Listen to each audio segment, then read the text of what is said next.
Hello, listeners! Just a heads up that Brandon's mic was having some audio issues during recording, and he occasionally breaks up. We did our best to clean up the sound, but there's still a few words lost. Enjoy the episode!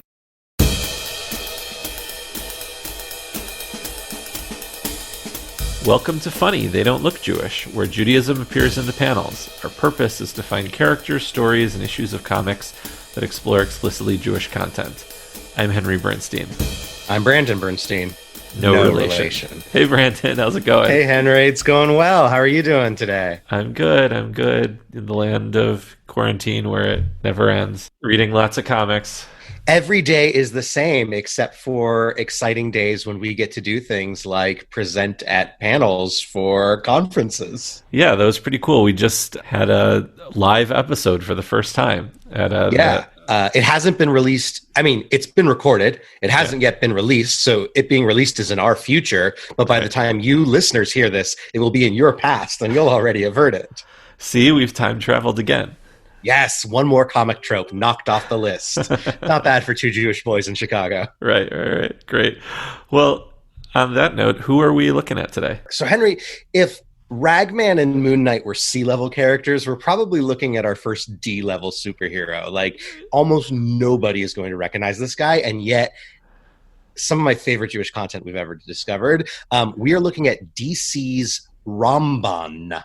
Yes, you heard that right, Ramban. If he sounds to you like a medieval rabbi, you're not wrong. We'll cover all that in a moment. But Ramban appears in the early 90s along with an entire team of Israeli superheroes. So if you thought Sabra on her own and Marvel was great, DC brings us an entire team of Israeli heroes. This Israeli team, called the Chayot, appears for the first time in a DC series called Suicide Squad.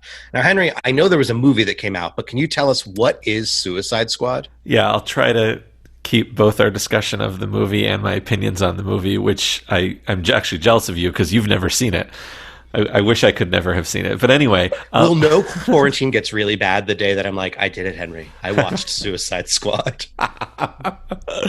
Suicide Squad actually was created back in September of 1959. They're originally an army troop called the Suicide Squad, revisited later in Darwin Cook's New Frontier, both the comic and the movie, actually. Oh, cool. Yeah. The modern incarnation of the Suicide Squad is Task Force X, created by John Ostrander, who debuts them in the first post-crisis DC crossover called Legends, which was a lead-in to the new series.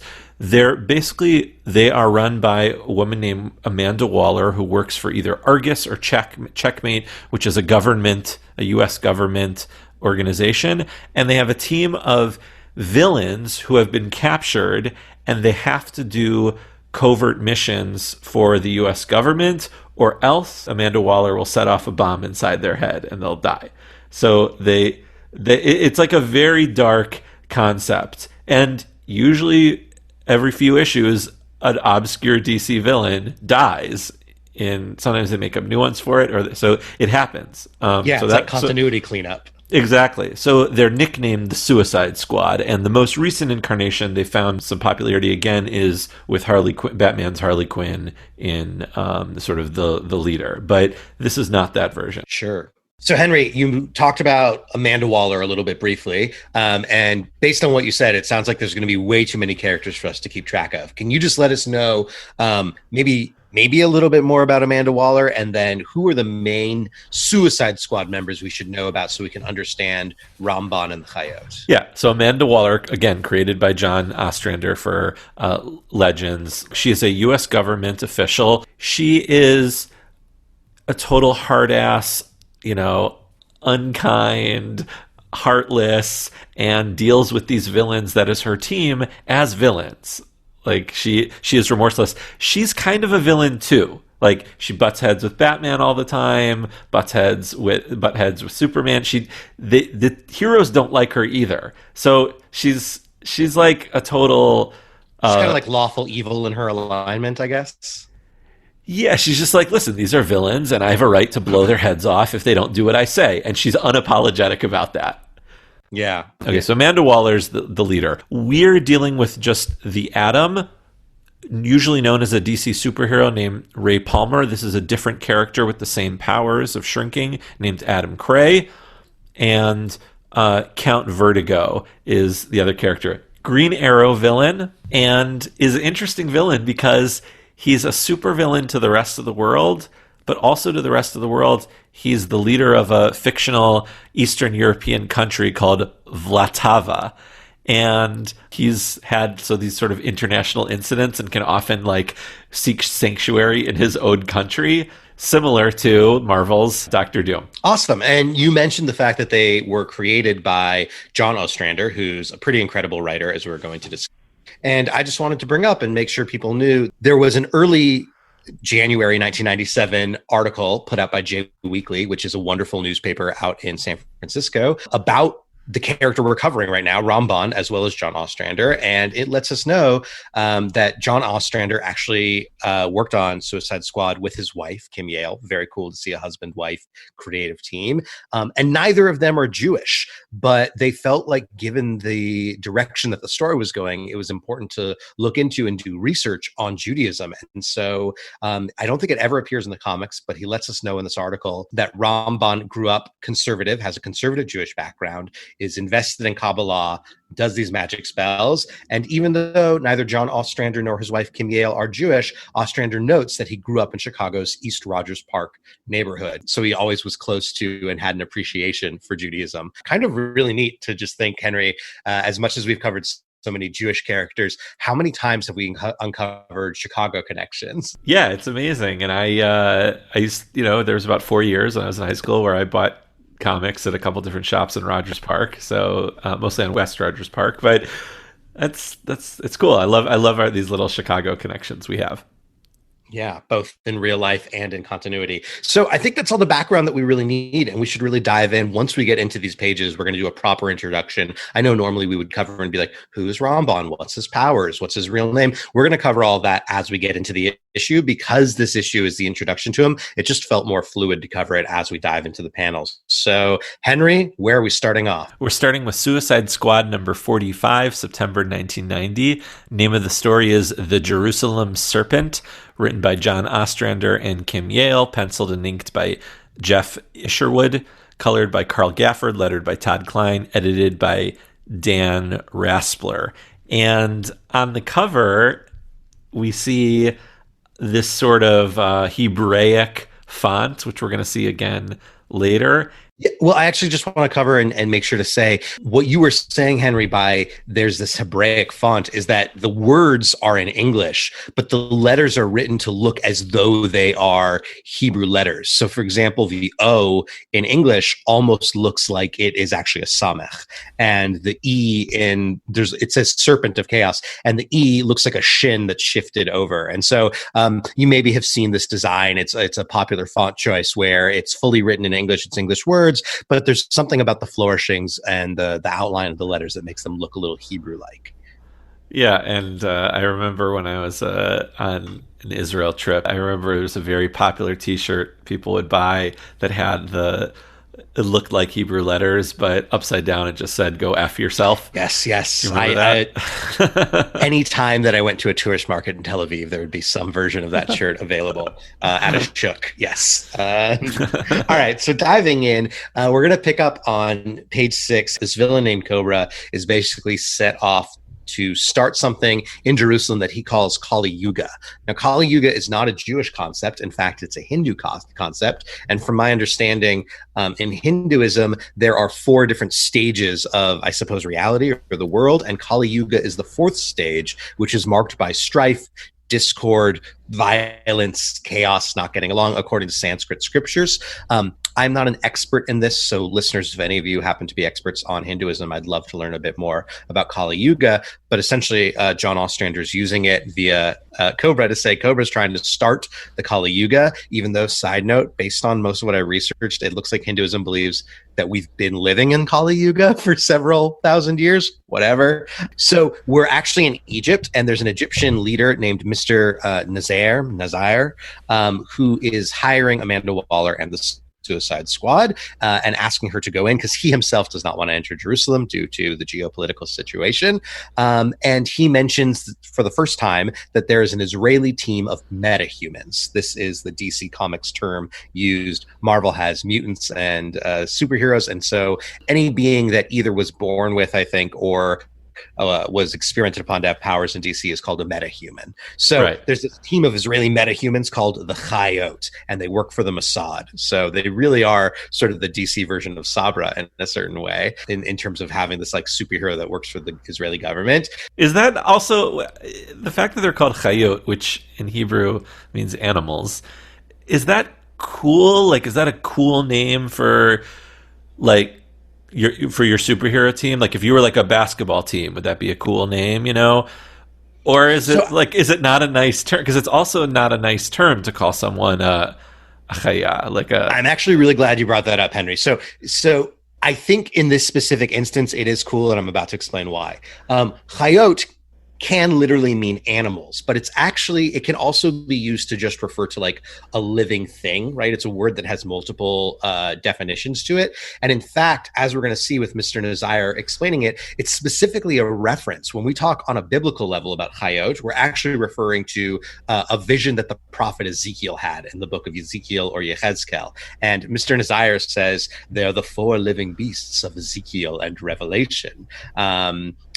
Why he mentions the book of Revelation, which is part of the New Testament, which doesn't matter in Judaism. And also, I could be wrong, but I'm assuming Mr. Nazir is Muslim. Yeah. So, I mean, I guess the New Testament has some holy sanctity throughout Islam, but it's just weird that he mentions it. Wait, do you think... Wait, no. We have to... I'm sorry to pull on this thread. Yeah. But do you think that was just... an oversight by Ostrander, assuming that the book... I mean... Jews have a concept of revelation. It's just that it's the giving of the Torah at Sinai. It's very clear that he's talking about the book of Revelation. The book of Revelations. So do you think he doesn't know that it's not that there's something different, that the 5 books of Moses plus the prophets plus, like, does he not know the difference between the Old and New Testament? Does he think it's all one? Is it just some sort of Judeo-Christian amalgamation that we see among people who don't know? No, I think it's just him writing to the audience, and he knows that his audience is familiar with the New Testament because, for the most part, I would imagine that comic book readers, right, like in America in general, especially in the early 90s, there's a Christian majority, and so I think he's just writing to that majority. And so he's like, oh, they're both included in Ezekiel, and I guess I actually have never read the book of Revelations, so I couldn't comment on it, but that's what I imagine. Based on the research Ostrander does, I don't think he would make a little mistake like that and think that this was part of Hebrew canon. I think it's just it's the same way where sometimes we read something and it's written in a very like when we read about like Sabbath dinner, and it's like he clearly said Shabbat dinner or Shabbos dinner. Like no one says Sabbath dinner. It was just written so that the audience could understand it better. Right. Where we were was talking about Chayot. Is this an insult or what is it? And essentially the opening chapter of Ezekiel begins with this wild and crazy vision that in many ways is actually the origin, the germinating seed for a lot of Jewish mysticism to come. And in Ezekiel, he has this vision of 4 creatures, umitocha demut arba chayot. And in the center of this vision, there was the appearance or the figure of 4 chayot, 4 beasts or creatures or living things. And each of these beasts actually has 4 heads or 4 faces, and they have hands and they have wings, and of those faces it basically remarks that they have it's sort of like one head facing north, one facing front, one facing right, one facing left, one facing behind, and the 4 faces are a human face, a lion face, an ox face, and an eagle face. So there's these really bizarre multi species amalgamations of different things, and these are called the chayot. So it's not just saying like beasts, but rather these like strange creatures that Ezekiel, I guess, he's seeing a vision that's so utterly bizarre that he's lost for words, and the only thing he can really call them are beasts. The reason I think this Israeli superhero team being called chayot is cool rather than bizarre is that there's 4 of them, which means it perfectly matches. I think if there were 5 members or 10 members or a dozen members, then Chayot, yeah, it's kind of a weird, why are you calling yourself the beast? But it's very clearly a biblical allusion that there were 4 creatures and each creature had 4 heads and there are 4 members of this team. So I think it's like a nice knowing allusion. That's awesome. Cool. So then at the bottom of the page, we actually get to learn about all these characters. So I'm going to go ahead and review them really quick. The first one is Golem. Wouldn't you figure? We've read a few stories now. I mean, we saw in Ragman, we had a living Golem. Golem has these superpowers. He can basically make his body so that it is composed out of different elements like water and oil and sand, etc. And it lets us know that Golem's real name is Moshe Nachman, which is really funny because we're here to discuss specifically a character named Ramban. Maybe I'll jump ahead to say this. Ramban is the acronym for the medieval Rabbi Moshe ben Nachman. So the fact that we have a character named Moshe Nachman, and that's the real name, but not of the character named after Ramban, it's a little weird. It's kind of like Ostrander did his research, and I don't know if he messed up and meant for Moshe Nachman to be Ramban's real name, or the name just stuck in his head. Maybe he did the research and was like, I need to come up with a name for Golem. I've got Moshe Nachman in my head for some reason. Anyway. So wait, it's also awesome that it's Moshe Nachman and not Moshe. It's literally Moshe. Ashkenazi, yeah. Yeah, it's really written as Moshe. That's the way he does it.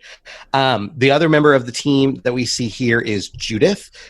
Judith is only described as a female assassin. So why Judith? So in addition to all of our lovely Hebrew books of the Tanakh, of the Hebrew Bible, there's also this whole collection of works known as Apocrypha. Apocryphal books, Henry, are a collection of works from around the Second Temple period that ultimately were not included within the canon of the Bible, but are acknowledged as existing and sometimes even as having some degree of authority, maybe. The Talmud actually even refers to them. It calls them Sfarim Chitzonim, or sort of like outside or extraneous books. And in the story of Judith itself, it's basically about a beautiful widow who gains the trust of an Assyrian general named Holofernes, seduces him, gets him to spend the night with her, and then while he's there and drunk, she decapitates him, thus saving her town and saving her people. So Judith is kind of a badass. And there's a lot of famous art pictures you may know of the decapitation of Holofernes, which kind of bull that it's called that when it's make it about the man getting decapitated when it should really be celebrating the hero who's Judith. But so we have this awesome female assassin named Judith. And then of course we have the reason that we're here, Henry, Ramban. And it actually mentions that he's named after, quote, one of the great Kabbalistic mages of old. So Ramban was Spanish medieval rabbi who is a famous commentator. Like if you open a Mikraot Gedolot, a book of commentary on the Torah, and it just has sort of the classical commentators, Ramban will usually be one of them. He is not to be confused with Rambam, Maimonides. Maimonides and Maimonides, aka Rambam, lived I think a century before Ramban. Ramban, by the way, is also known as Nachmanides. Anyway, so Ramban was a halachist, a doctor, a philosopher, and happened to be into mysticism. There's actually a really, really wonderful sketch from the show HaYehudim Ba'im, in which basically everybody keeps going to Ramban thinking that he's Rambam and mistaking him. And then they're like, oh no, I was looking for the guy who's also a doctor. And he's like, I'm also a doctor. No, I was looking for the one who's also a philosopher. I'm also a philosopher. And it's just why does Rambam? Anyway, so I love that it's Ramban. I love that he's, what were we going to say, Henry? I love that sketch. And it's so funny to have to explain who Ramban is, because you always get confused with Rambam, even though even the pronunciation is different. Rambam and Ramban. It's yeah. That's true enough. Right. So Ramban. But it's cool of Ostrander that he kind of dug a little deeper than he could have called him Rambam just for fun and to make it more. Right. But this is a little more close to who that character would be. Rambam wouldn't have been into that mystical, the mystical stuff. Exactly. Right? I wanted to highlight that is it's such a pointed, marked difference, because Rambam was an ultra rationalist, right? He was all about the logical, the rational. He was a scientist, and he was all about the Aristotelian logic and philosophy as brought to him by way of Arab philosophers of the time. So, like, he would call Kabbalah and mysticism a bunch of narishkeit and foolishness if he were to use that term. But he would be very much against it. Whereas Ramban was both a student of the Rambam and of mysticism, right? He was like big into Kabbalah. And so I love the fact that he uses this to make, I do not think that Ramban was a magician as this new character is, but I love the fact that they use that as the basis to create our magical superhero. For those of you who are keeping track, you may notice we've only mentioned 3 characters. On page 7, we get referenced to the 4th of them, which is only a name, Dybbuk.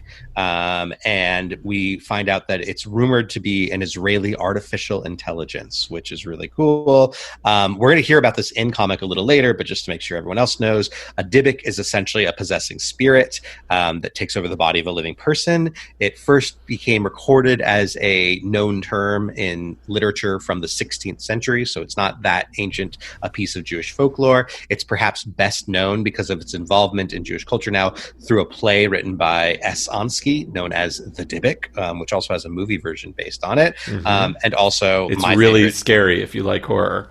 Yeah, which I do. I'm actually, my horror book club has been, it's one of the contenders for a book to read next month. I don't think we're going to, but we might watch the movie. It's really, I still have nightmares about it. Oh, I can't wait. Now, a Dybbuk story I did not have nightmares about, but is also awesome, is if anyone has seen the 2009 film, maybe 2010, A Serious Man by the Coen brothers, the opening of that movie is essentially a mini movie in its own right, featuring a Dybbuk, or what could be a Dybbuk. Great movie to see. So anyway, we have this Israeli artificial intelligence, and Amanda Waller gives the best possible response. She says, "An artificial intelligence? A Jewish computer? I wonder if it's Reform, Conservative, or Orthodox." I mean, it pains me that she limited it and didn't include other denominations, but like, what a wonderful, I know. Like, I love this idea. I have to just say something about Amanda Waller here. This is I know this is going to sound strange. This is sort of classic Amanda Waller, because as it continues, he says, "Please do not joke." And she says, "I'm not." It's a very important, perhaps key question. So she's making a joke, but she has to be a total jerk about it. That's what she does. Like, she's just screwing with this guy. That's right. She's messing. But also, I don't know if you take it at surface level, an artificial intelligence that was convinced that it had reformed Jewish values and outlook would be very different than an artificial intelligence that was orthodox, right? Like, I can only imagine. Well, an artificial intelligence would either love orthodoxy because of all of the sort of rules to follow in the halakha, or there would be certain contradictions that it would just be like, what is this? Like, it would have to come to certain logical conclusions. But yeah, it's really wonderful to sort of get this throwaway joke line that also could lead you to thinking like, oh, how would a reform computer be different than a conservative computer, be different than an orthodox computer? Right. And it's also both awesome and sort of a little inaccurate to have this character called that, because that would be a great name for a villainous computer virus, right? But Dybbuk, we won't spoil what's coming up, but Dybbuk is a character. Yeah. So, yeah. And a Dybbuk is a bad thing. It's not good. You don't want a Dybbuk. Right. Well, maybe Dybbuk's exercised. But maybe the idea is, right, that because this is part of like Israeli intelligence, maybe the idea is for every other country, you don't want our Dybbuk, but we're going to send it after you, right? So it's not like scary to them because they control it, quote unquote, but like for everyone else, like how terrifying would that be if your country knew that a counterintelligence or that a rival intelligence organization could send something known as a Dybbuk your way, right? Like it kind of fits in with these like, it's like a hacker fear almost. Right. It is totally like a hacker fear, which is so perfect for this period of time. Like that in the late 80s, early 90s, movies, comics, TV, they loved the embodiment of the internet or like two characters get trapped in the internet and have to get out. That stuff was all over 90s culture. Even in like Star Trek Deep Space Nine, which was like already in the future, they still were like, oh, a living computer virus, or we're trapped inside the computer. That's like, so this is perfect for this. What I was going to say is that this is a great version of the Suicide Squad in Israel. That, like, you wouldn't want Amanda Waller to send the Suicide Squad to your country, just like you wouldn't want Israel to send a Dybbuk to your country. Exactly. Right. Like, these are the organizations that should be interacting with each other, or the teams on that level, as opposed to, like, it wouldn't make as much sense to have the Justice League interacting with the Coyotes. Yeah, exactly.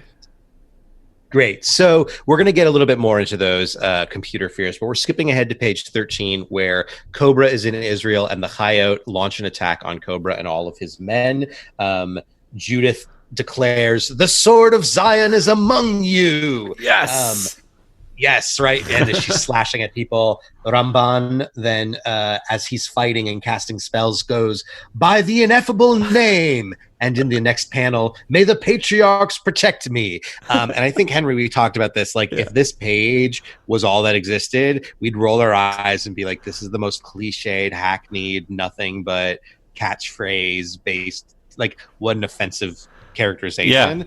Thank God these stories continue and we get more amazing things. But at the beginning, it's just like, what in the world is going on? It's a little eye rolly, or, like, the sword of Zion is among you. But also, Judith is cool. Like, Right. No, for sure. Judith, right. But also, if you look at it, she is a, like, assassin that is covered almost head to toe, and you can't tell who she is, and she's coming at you with a sword, screaming, "The sword of Zion is among you." Like, that's terrifying. And Ramban, even though saying "by the ineffable name" and the "may the patriarchs protect me" is so cheesy, like, he's clearly invoking the unpronounceable name of God, and this both delighted me and annoyed me, because I think he shouldn't be saying the ineffable name. That doesn't mean anything. That's sort of like, to me, writing a dash instead of God, I think is unnecessary. I mean, if people want to do it, that's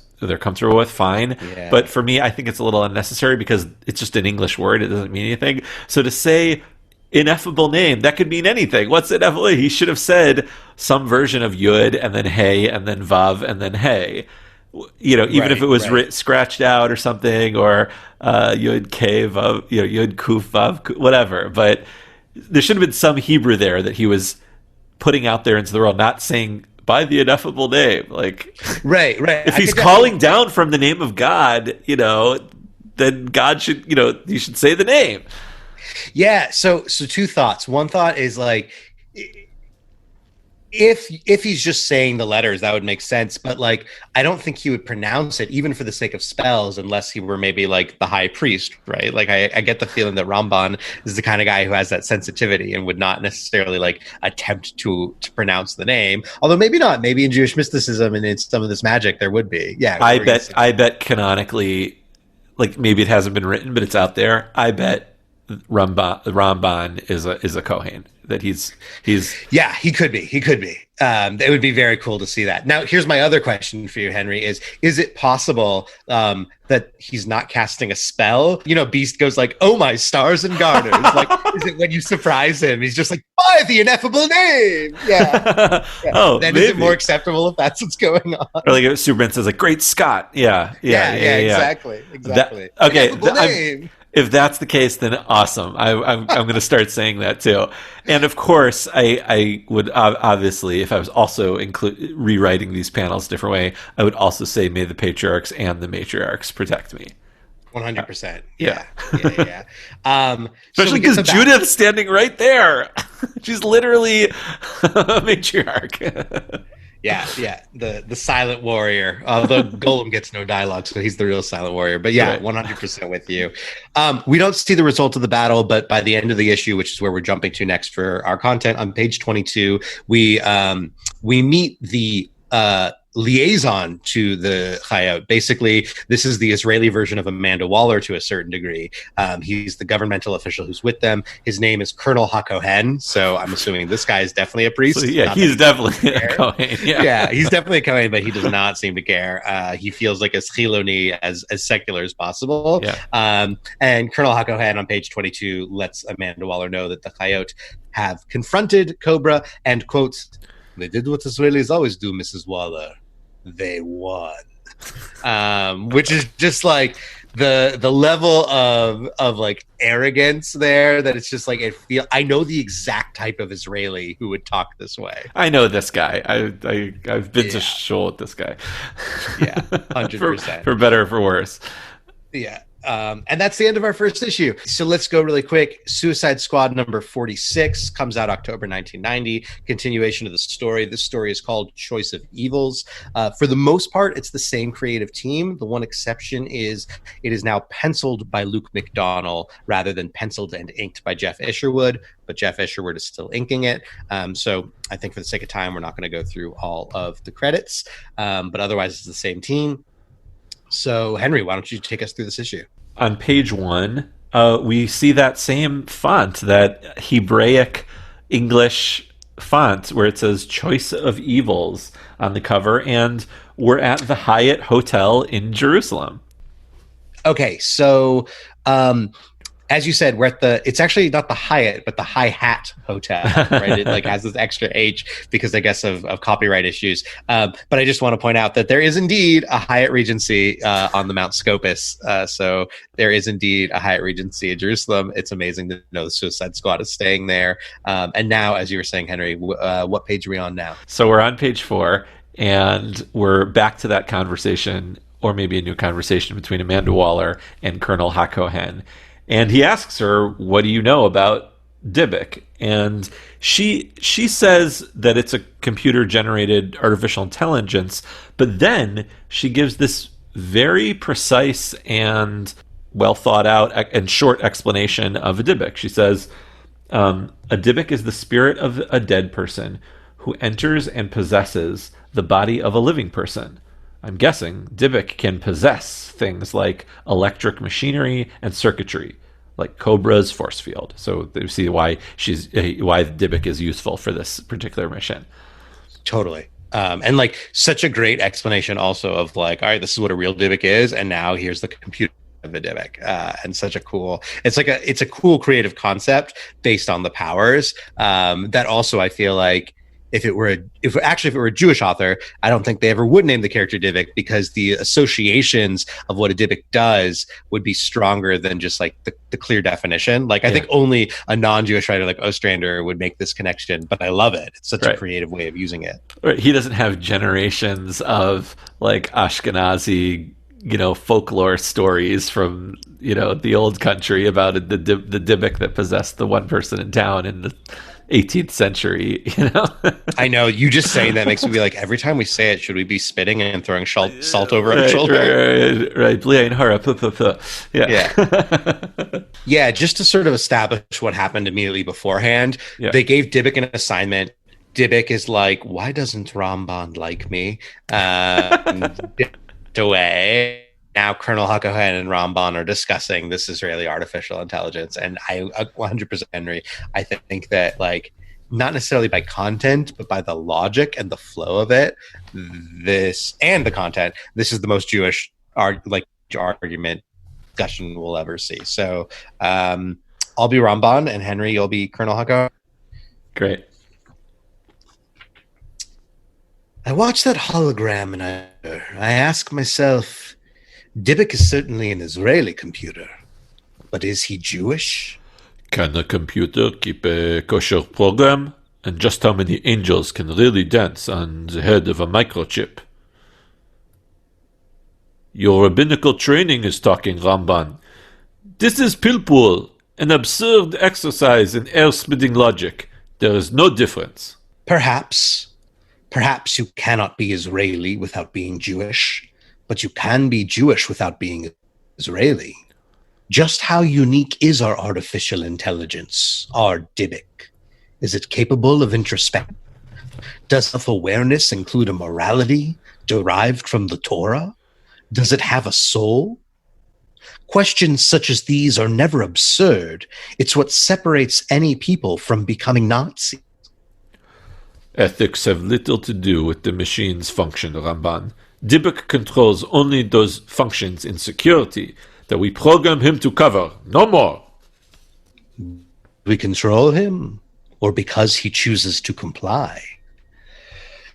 And that's the end of the page. And like, oh, I just love it, Henry. It's, I mean, I know we might be like overplaying the point, but I guess let's go through it bit by bit. These conversations, we have it all the time. I feel like Israelis come to us, and often when they're out, all of a sudden they end up missing. They find it in Judaism, and they rediscover their Judaism. But there's definitely that discussion of what's the difference between Israeli and Jewish. It's so vibrant and alive and relevant right now. Yeah, and it's not an unfamiliar question even from an American standpoint, because we've talked a lot offline about how I grew up with Jewish summer camp and Jewish youth group, and you very much didn't do Jewish summer camp. But a big thing, and it like gets made fun of all the time, is when you have discussion groups at camp, and it's like the hot topic is the counselors ask, are you an American Jew or are you a Jewish American? And they make you really think about it and discuss it, and it's kind of a stupid question, but it's just I felt this conversation was very familiar to read, and maybe at the time that this comic came out, I was even being asked those questions about as an American Jew. And it's a question of the core of identity, right? Like, is this computer ultimately Israeli? In which case, that is more of arguably a political identity or a national identity, versus is this computer Jewish, which can also be a cultural identity and a religious identity. And does Dybbuk owe anything to Jews in diaspora, or does it only owe things to Israel? And does that mean the government of Israel or the land of Israel? What does it mean to, right? Like, there's like so much that's being implied here. And like before we get too lost in this, the one thing I want to point out is I do disagree with Ramban when he says that you cannot be Israeli without being Jewish, because of course there are indeed Israeli citizens who are not Jewish, whether that be Bedouins who've been given citizenship, or Arab Israelis, or just the non-Jewish partners of people who came to Israel, for example, Russia, right, or the former Soviet Union. There are lots of Israelis who are not Jewish. So I disagree with that line. But it was already a line. I was like, that's not true. Yeah. I love that Colonel Hakohen just like asked these like silly questions where we're also getting his sense of humor. How many angels can dance on the head of a microchip? Which he's making a reference to the expression, how many angels can dance on the head of a pin, which my understanding is it's actually shorthand for more modern scholars might challenge medieval scholarship and concerns and debates, and the fact that they're focused on essentially irrelevant matters. But then immediately after that, right, we get a couple things. This is Pilpul, your rabbinical training is talking. Okay, your rabbinical training is talking, gives us confirmation, Henry. We have a rabbi who's a superhero. Did he get ordained? We don't know if he finished school, maybe. In my head, it must have been ordained. Yeah. I am not letting go of the fact that we have who could be our first rabbi superhero. Finally, it only took us 14 episodes. Right. Like, I need this. I need him to be a rabbi. Like, I just love it. For those of you that don't know, not only is Brandon a rabbi, I'm married to a rabbi. Both of my brothers are rabbis. This is a big deal for us. Yeah. Jewish representation is something I will fight for till my dying breath, and to get rabbi representation is not something I need to fight for. Something that warms my heart like so few other things. Mazel tov. When in the world would you imagine that you would get a mainstream superhero comic that references Pilpul? Never. Never. The answer is never. This is there are so many Jewish concepts that I would introduce into a comic book way before Pilpul. But Pilpul is essentially it's a collective term according to the Jewish Virtual Library that basically is used to refer to a lot of different methods of Talmudic study, especially by the use of subtle legal, conceptual, and casuistic differentiation. So in other words, it's getting really deep into the nitty-gritties in order to straighten out contradictions and reveal that like these two statements that seem to say different things actually are saying the same thing. And it's really, really intense, focused, narrow, logical takes on studying the Talmud. And for a period of time, it was like the way of studying Talmud. The fact that he asks, like, is Dybek's morality rooted in Torah? I love that. The idea of like, well, what is his morality rooted in? I'm constantly asking my students and others, like, what are we rooting our morality in? Do we get it out of Torah? Do we bring it to Torah? Are we just cultural Jews of one political party or another, right? Do our politics determine our morality? Like, they're important questions. And I said it before, but like, I think asking what makes something Jewish is arguably one of the most Jewish questions you could possibly ask. So just between the back and forth and the things that Ramban brings up, not only is it's Jewish, it brings up so many questions. You could use this page for an entire lesson plan, and reading it and seeing Ramban ask, especially towards the end there, like to see him asking, like, is it because we control Dybbuk or because he chooses to? It just makes me think about the number of staff meetings where I felt like my role as rabbi sometimes was to ask the question that got people thinking, right? To ask the question that got people reconsidering the issue at hand and really diving in from a new angle. And it feels like that's exactly what he does. I think it's like a deep Jewish question too. If you're an observant Jew that is trying to follow all these laws that were conscribed by people, rabbis, very specific things, and you believe that it's in service of something greater, then what's the point? Like, is it to serve some sort of master that's all been planned out and predetermined? Seems like Judaism is teaches that things aren't predetermined. We have free will. So it's this very beautiful question of choice that he's asking as well.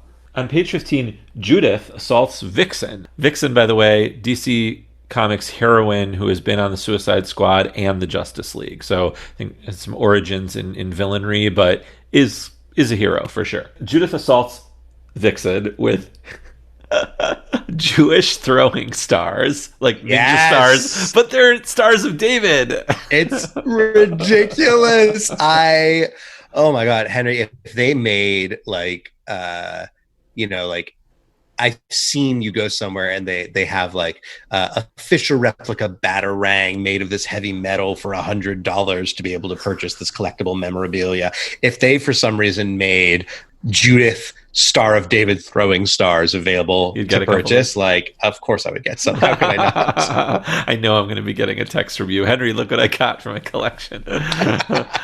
Hey, NECA and Sideshow Collectibles and Mezco, if you're listening. So then she says, after she throws this throwing stars, she says, "You have been identified as terrorists. Whatever your purpose on Israeli soil, the sword of Zion shall thwart your plans."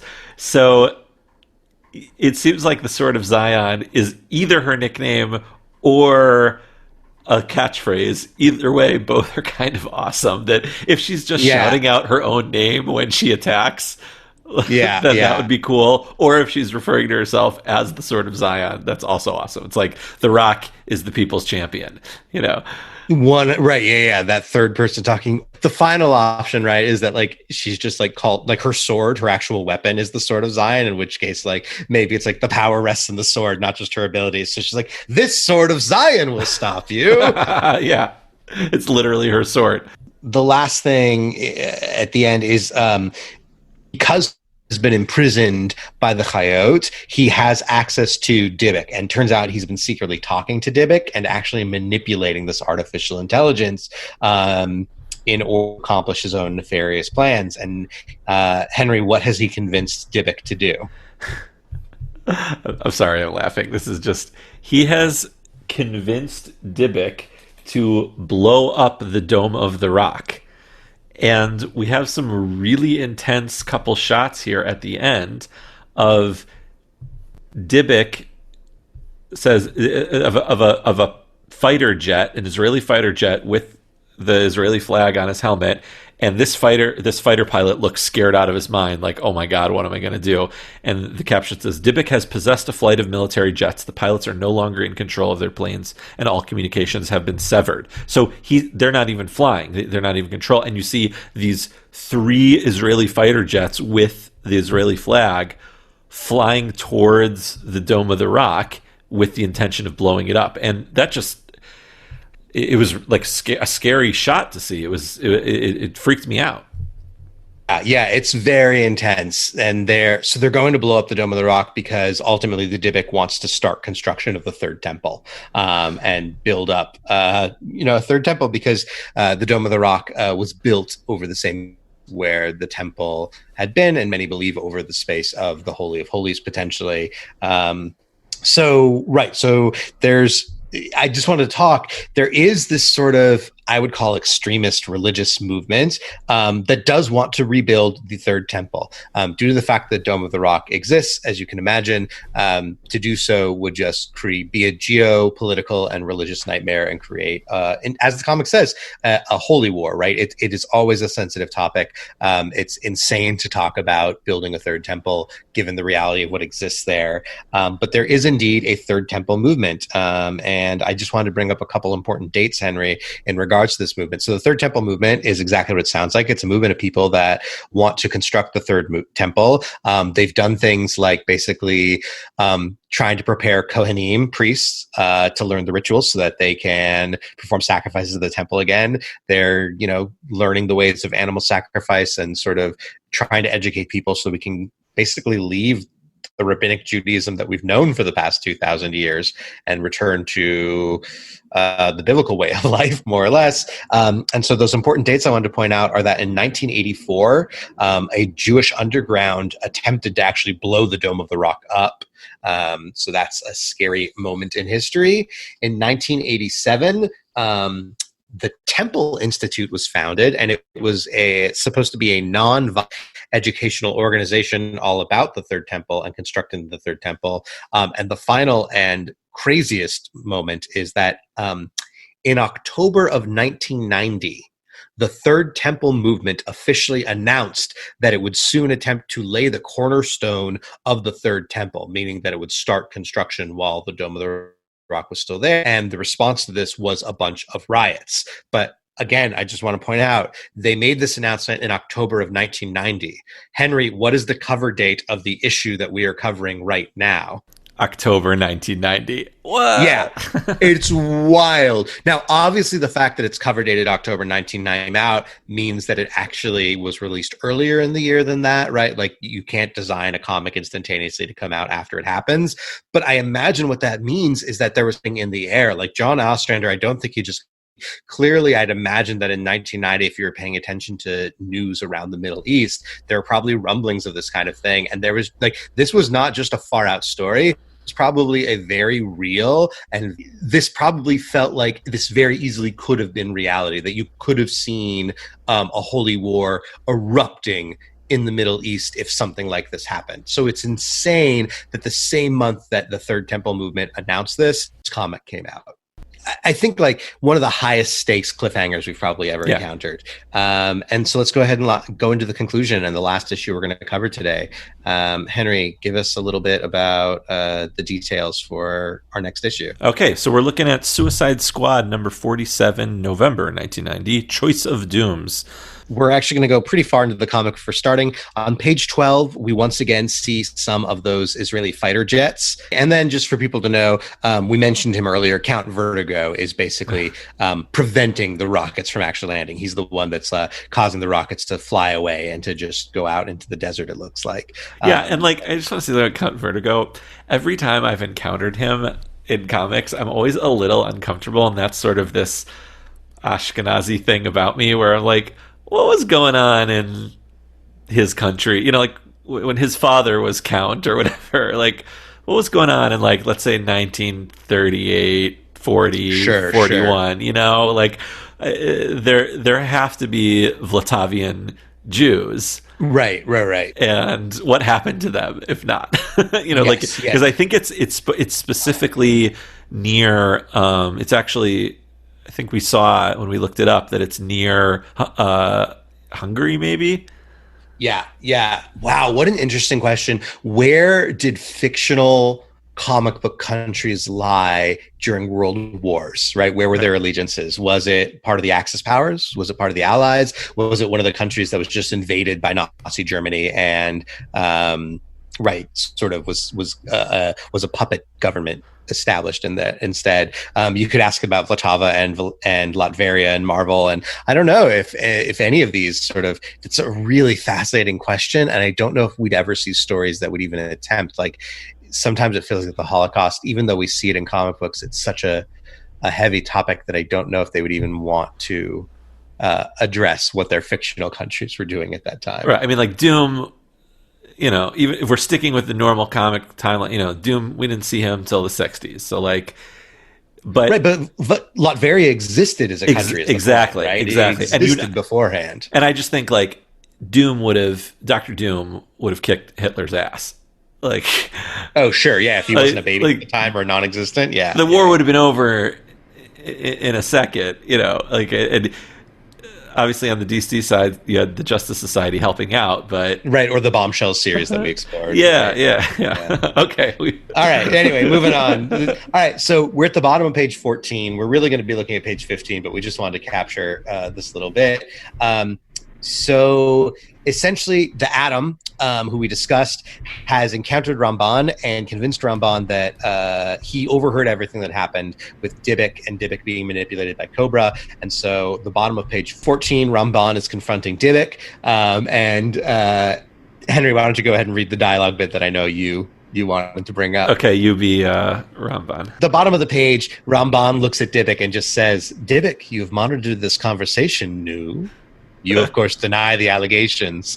And he's referring to the allegations that the Atom is making that Dybbuk was talking with Cobra. Yeah, and I just love that Ramban said Nu. Yeah. Like, they wrote out Nu. And it's the second time in this run of this short series of 3 issues where he said that. So it's a nice little detail that to have this rabbi superhero say Nu. Yeah, right, which is like this very like both rabbinic and also Israeli expression to be able to be like, Nu, what's going on? All right, so we're on page 15 now. Basically, Ramban has used very Talmudic logic to prove that Dybbuk is lying because Dybbuk is waffling back and forth about revealing where Cobra is, and Ramban is like, that of course means that you're lying, so our friend the Atom is right. I love the fact that whereas in so many other superheroes there would be like this misunderstanding and he would just be fighting the Atom, being like, I don't care what you say, Dybbuk is my teammate, I'm gonna fight you. And Ramban instead is like, let's think about this. He says that Dybbuk was manipulated. I'm gonna ask Dybbuk. Oh, okay, I think that we should listen to the Atom actually. And then Ramban ends up like hovering and levitating by means of reciting this bizarre spell. He goes, Yetzira, Tiferet, Yud He Vav He. So just to review, this time he says it. He says Yetzira, which is a reference to one of 4 Kabbalistic worlds, the world of creation. Then he says Tiferet, which is a reference to one of the 10 Sfirot. It is considered sort of the core of the body, the middle of the 7 Sfirot, the body of God in a certain way, the power of the sun. So he recites this Sphira, and then he spells out the ineffable name, the Tetragrammaton. He spells out Yud He Vav He. It's a really bizarre spell, but I kind of love it. And I love that through reciting these, Hebrew and Kabbalistic words, he's able to just levitate there. We didn't mention it, but just to say, in addition to magic spells, one of Ramban's powers is apparently what's called photokinesis, which means he can manipulate light and therefore I think sort of cast illusions with it and fight with it a little bit. Cool things. I just wanted to say something you said earlier about how if it had been a different superhero, they would have been fighting each other. And Ramban here is is very pastoral. Yes. And talks to Yes. him. And how different that is from Sabra, where like we mostly saw no character from Sabra other than fighting. And she kind of comes in guns blazing every time. The Hulk, She-Hulk. She's like always fighting.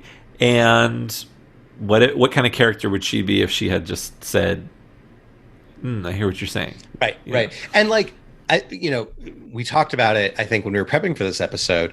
Colonel HaKohen is a great example of an Israeli character with a prickly attitude who is rather stubborn and angry, but still feels like he's got character and isn't just a one note, I am Israel, I am angry. And then you've got Ramban, who has this deep character, and the more we get to know him, the more we see that he's this sensitive pastoral soul, as you just said, who would rather talk about things in order to get to the bottom of it. It's just like, not that it's a competition, but in this particular case, the DC version of Israeli superheroes is way better than the Marvel version. Like, I'm sorry, Sabra, you're just not cutting it in comparison to this. And it's a shame that Ramban is like a D level or less character, because, not to like get ahead, we'll talk about this at the end, but he may be the Jewish superhero that I actually think is the best role model, right? Like, he's the best Jewish role model. And maybe I'm biased as a rabbi, right? But like, as you said, he's using a pastoral means of confronting the situation rather than a violent one. It's great. So let's go to page 17. Why should I change my course of action? I have considered the consequences. The loss of life falls within an acceptable parameter, considering the goal to be reached, clearing the way for the rebuilding of the temple for the greater glory of God. An admirable goal, an abominable method. Consider, Dybbuk, your very being springs from numbers, one of the three sephirot, or components of the universe.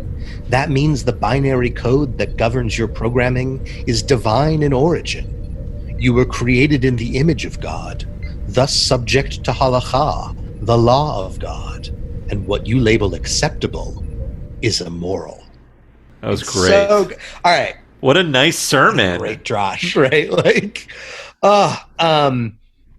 okay, so we have Dybbuk essentially saying, like, this is all for God's glory, which, how much is this the language of religious fundamentalists? I'm going to engage in this act of violence for the purpose of making God's name great. And then Ramban really wonderfully, stating that numbers, he calls numbers one of three sefirot, and I was a little confused by what he meant by that.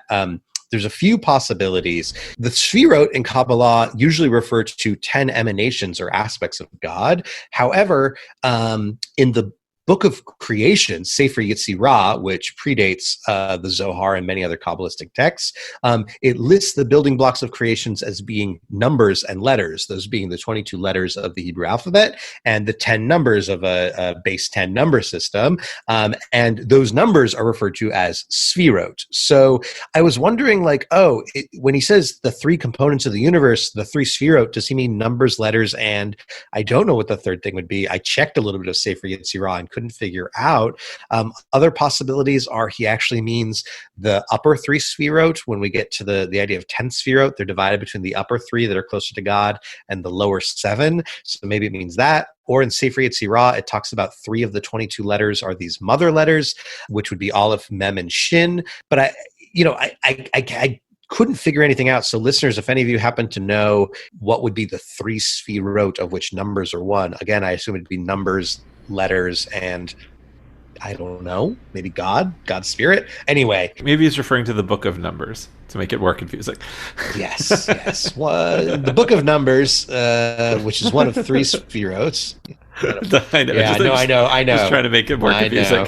It's all language. But I love the implication, which is essentially like, you as a computer are created by things that, like, everything in the universe was put here by God. Therefore, anything created by that stuff is made by God. Therefore, you are, even as an artificial intelligence, bound by God's law. We get reference to halakha, right? Which, after seeing Killpool, I shouldn't be surprised. But how wonderful to see him actually mention halakha. That was Technically, amazing. halacha is meant to be legally binding for Jews, not for all living beings. So his logic's a little off when he argues and says, if you create in the image of God, you're bound by halacha.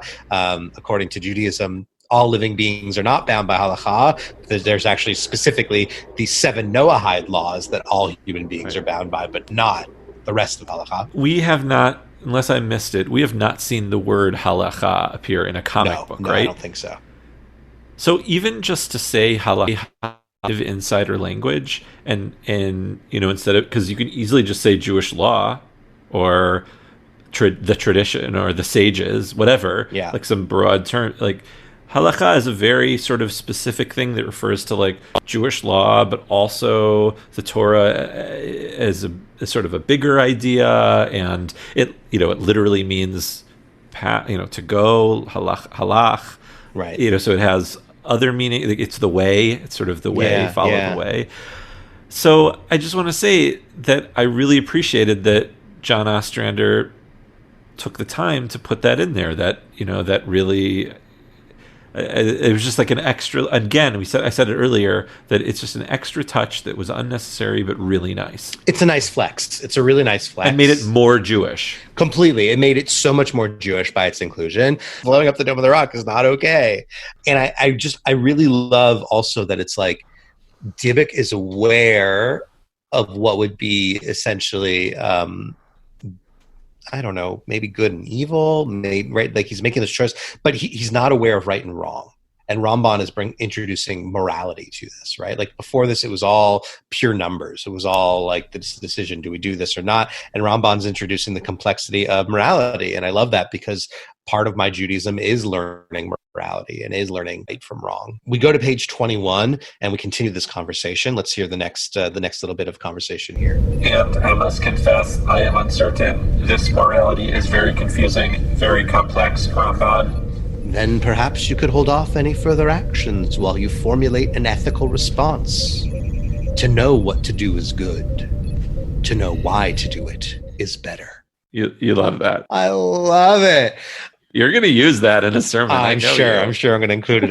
It's just, and you're going to quote a comic book. I've done it before. I'll do it again. I know you have. Yeah. So we just get this great, like, essentially, it's what a Jewish rabbinic thing. The idea of like, let's discuss this action ad infinitum, backwards and forwards, to really understand the core of what's going on before taking discussion. Now, of course, a lot of rabbinic discussion was about like in the tractate Kiddushin, specifically Kiddushin 40b, we get this famous discussion between Rabbi Tarfon and the elders, and they're in Beit Natira in Lod, and a question is brought up asking what is better, Talmud or Maaseh, right? What's better, learning or taking action, right? And so we could argue that Dybbuk is like, I must take action, I must blow up the Dome of the Rock, and Ramban is saying, learning is better. And in this debate, Rabbi Tarfon says that action is better. Rabbi Akiva says that Talmud is better. And then everybody winds up coming together and agreeing and saying, Talmud learning is better because learning leads to action. It brings you to action. And I think the implication is it brings you to an action that's better because of what Ramban said, that like it brings you to action, but understanding why you're doing the action. It brings you not to just robotic or automatic or unexamined action, but rather it brings you to an action that you are decisively behind because you've thought it out. And that's what Ramban's bringing up. And I love that Jewish concept's appearing in a comic. Let's go to the very end. So page 22, the day's been saved. Ramban makes a passing comment to Amanda Waller that Dybbuk now questions everything and does nothing, which I love because also it's like, I feel like that's a critique of rabbis. You sit around and you talk so much. All you do is talk and discuss. You never do anything. Fine. And then at the very end, we get the strangest goodbye as Ramban offers Amanda Waller a blessing, and he recites 2/3 of the priestly blessing to her. Thank you, Mrs. Waller. May the Lord bless you and keep you. May his countenance shine upon you and be gracious unto you. And right. Is it? We're all waiting. It's like, wait, what's the next line? And it doesn't appear at all, right? We're waiting for the third of it, which essentially says, may God raise God's countenance upon you and grant you peace. Amen. Shabbat shalom. Amen. Shabbat shalom, everyone. I use this blessing at weddings all the time. It's so funny. It's like, I joked about this with you earlier, Henry. Maybe Ramban knows better, given Amanda Waller and Suicide Squad. He's like, peace is asking too much. This woman is not going to find peace. I'm not going to give it. No. Maybe that's what's going on. I don't know. It's really funny, though. But a really nice ending to a comic. It's a really sweet ending to the comic. It's really nice to see that. It's a good close up. And it introduces these characters that John Ostrander is actually going to use a few more times throughout Suicide Squad and onto his next series. And we're going to cover all of that next time. Major props to John Ostrander and Kim Yale for the research that they've done and the work that they've done. Like the fact that we had non-Jewish authors that captured so much of Judaism and included so many details is just, it's Judaism done right when done by people who aren't Jewish. I wish I knew more about their writing collaboration, like their team, who do we have to thank for like the word halacha or something like that? Is that something that, which one of them is the deep researcher and which is one of them is, I would love to know more about that because, I know a few times I mentioned how great this was of Ostrander to put in there. And certainly I have no idea. It probably, it could be just as equally as much be Kim Yale. They're both credited as writers on this. And I want... So apologies for not saying that earlier. But I would love to know how they got to this. Yeah, I think part of the reason that we keep saying Ostrander is because we know that our next episode will cover a series that Ostrander writes solo as opposed to with his wife. So we keep mentioning him, but like with all of the ones we covered today, it's by far Kim Yale and John Ostrander. Maybe we'll have an answer by next time, Henry, when we go ahead and continue looking at Ramban a little later in the 90s. And also with Ostrander and Yale, her name is second, I assume only because it's alphabetical. But if you're going to take, and this guy, of course, his name is at the end of the alphabet, but if you're going to take the abbreviation of just those letters of their last names, what would that spell? Oi! Great. Props to them. Amazing stuff. Yeah. Really excited to dive in next time as we continue. And until that day, I'm Brandon Bernstein. I'm Henry Bernstein. No relation. You can follow us on Twitter and Facebook at Jewish Comics Pod, or you can email us at jewishcomicspodcast@gmail.com.